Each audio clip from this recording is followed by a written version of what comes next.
And now a staple of the show, the weekly power rankings. Now these weekly power rankings slightly change from week to week, but what it does is it gives teams a litmus test as to where they stand relative to the competition. It really does, Isaac, and we're getting feedback, which is a good thing, on people voicing their opinions on where they think teams should be. But if you think you should be at the top, then I guess step up your game, right? Well, that's what it's all about. Give the feedback, go on the network, and plead your case why you should be on the top, or go out on the court and prove it. Or get a W. So on to the power rankings. This week in the top flight, the power rankings have flip-flopped a little bit, namely from the 5 and 3 spot. Last week, the Mavericks held down the 3 spot. Of course, they got beat pretty handily by the Suns this week, so they fall to the 5 spot. Look for those guys to recoup, especially on the heels of Tyrell Sledge. In the number 4 spot is the Chiefs. They had a good win against a good solid win against AIS this week. They're holding that 4 spot number strong. New to the power rankings this week, I might add. In the 3 spot, up from the number 5 spot after a big win against the Lakers this week, are the Sonics. Red Johnson, Ken Maxey, Aaron Boone, the usual suspects. These guys, at the midpoint of the season, are peaking at the right time. They're kind of a dark horse in my mind.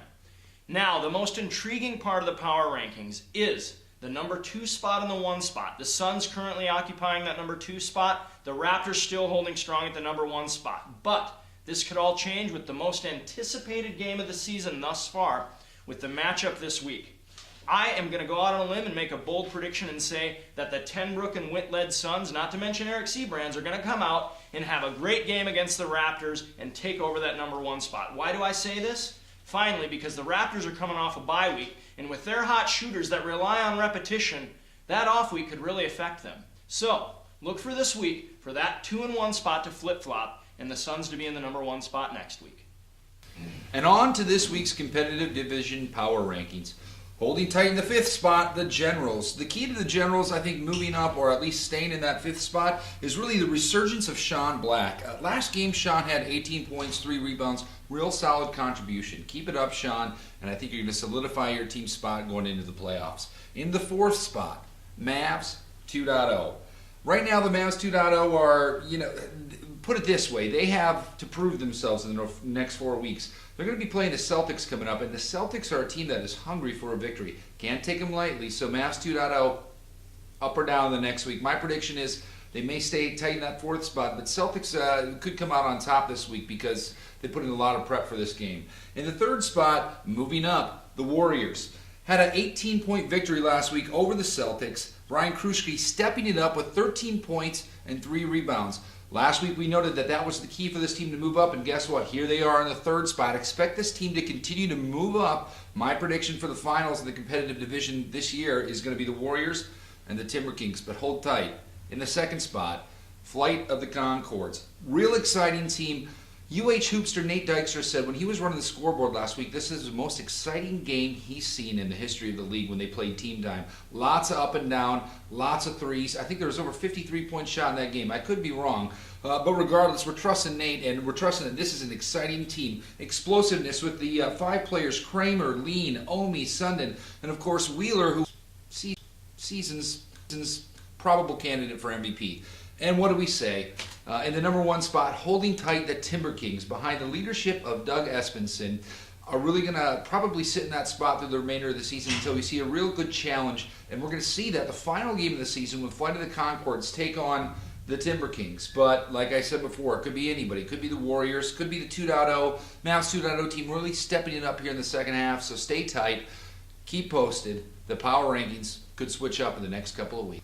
Welcome to the Recreational Power Division Rankings. In the 5th spot, welcome aboard the Burrito Loco Spurs. These guys are putting out points like Burrito Loco's putting out burritos. Stop by in Dinky Town. 3 and 1, Dan Catfish Walrick.